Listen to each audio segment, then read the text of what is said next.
Honestly, I haven't really seen any research specifically around that. I think, caffeine falls in the class of methylxanthines, and certainly we do know that those things and caffeine can help improve concentration to a degree.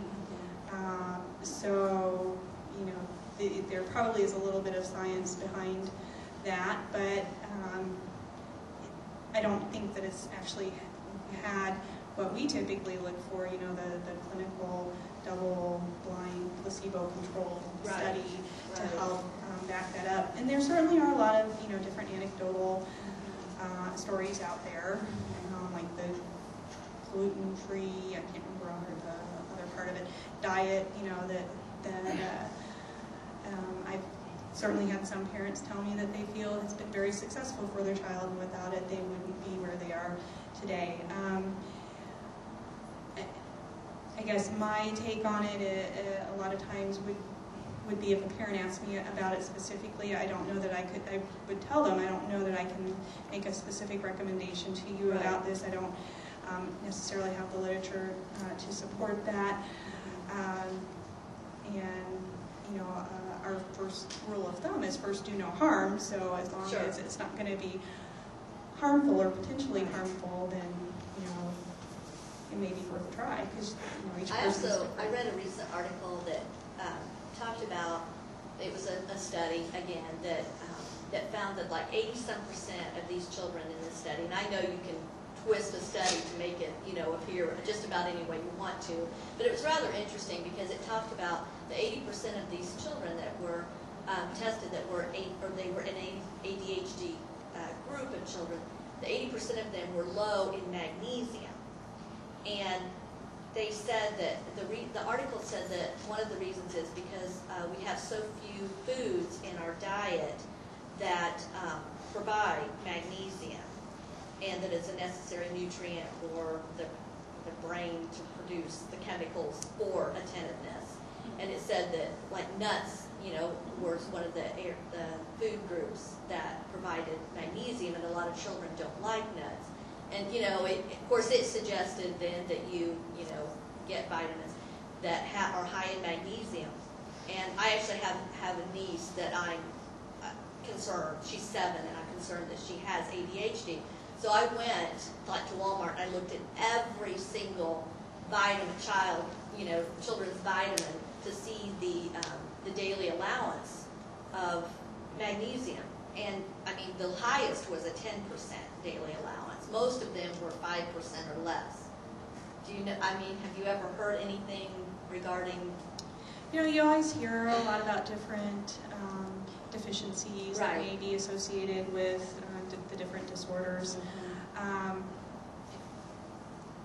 I don't know that I've really read anything that speaks to one specifically more than another, and I think that that's going to again vary from individual to individual. I do certainly encourage my parents to have their children on a multivitamin to make sure that we don't have some sort of deficiency going on potentially. So, and then of course with our medications suppressing appetite, then that becomes a concern as well, which is again why I'll recommend something like carnationist at breakfast, which does have some additional nutrients in it besides just adding calories. So to kind of help with that, you do first want to have the substrates there for the brain to be able to use.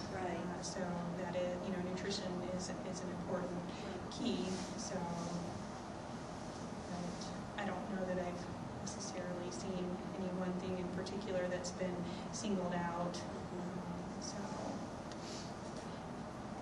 it common to have to try several different drugs before you find something that works? And what's the next step if you've tried several and not finding one? Again, that's going to vary from person to person. I do have some where we strike it rich, so to speak, on our first try, and we do find something that works pretty well right off the bat. I will have some people where we've tried just about the whole range and gamut of things, and then if I've gone through maybe perhaps tried some of the medications in combination and we're still having problems, then a lot of times, I'll then start to question the diagnosis and look at perhaps pursuing some further testing, either referring them for just general psychological testing versus the neuropsychological testing. Again, depending on the clinical picture that I'm seeing and some of the history that I may be getting. So that would be what would come to my mind. Yeah.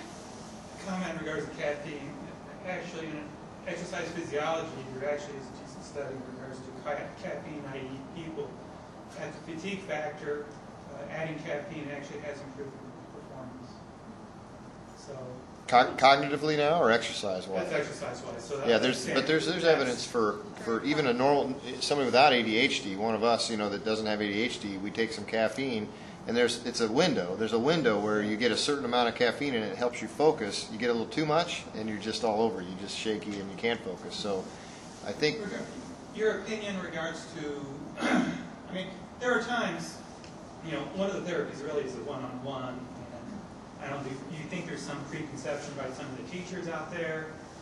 I've had one speaker said that he thinks it's almost unethical not to let the teacher know that this person is now on medications. And sometimes I don't want the teacher to know they're on medications to get an unbiased opinion. So what is your opinion? Because also, start them on such and ask the parent to ask the teacher 2 weeks later, what do you think? A lot of times, I a lot of times will leave that up to the parent. Sometimes we will talk about it, and that's something that they want, where they want that unbiased feedback. I guess I don't necessarily direct people one way or the other with regards to that. Certainly, I think. If the medication's not a good fit and it worsens things, you're going to hear that right away anyway.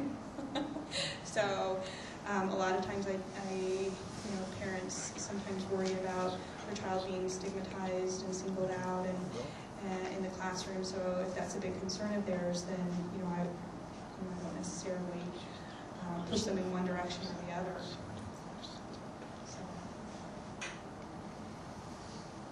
You mentioned an antihistamine that could be an appetite stimulant. Mm-hmm. Could you share what one of those might be?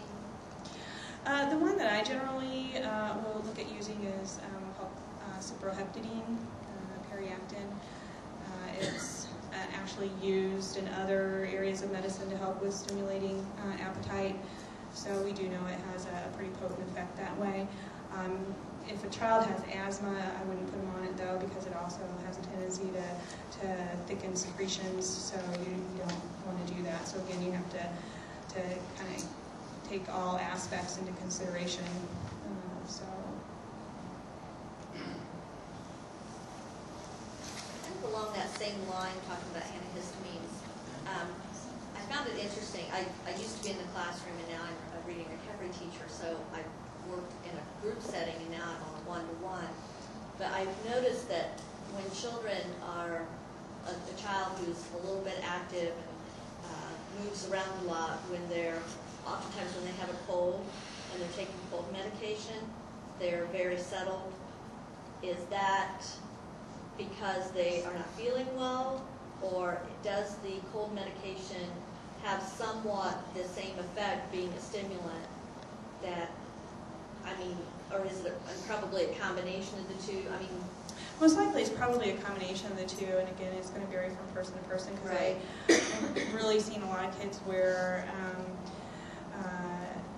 having been on an inpatient unit and run an inpatient unit for years prior to going outpatient, a lot of times we would try antihistamines because they tend to be fairly safe if the child's really starting to get riled up, to calm them, and it can have the opposite effect with some children. So you kind of want to be a little cautious at times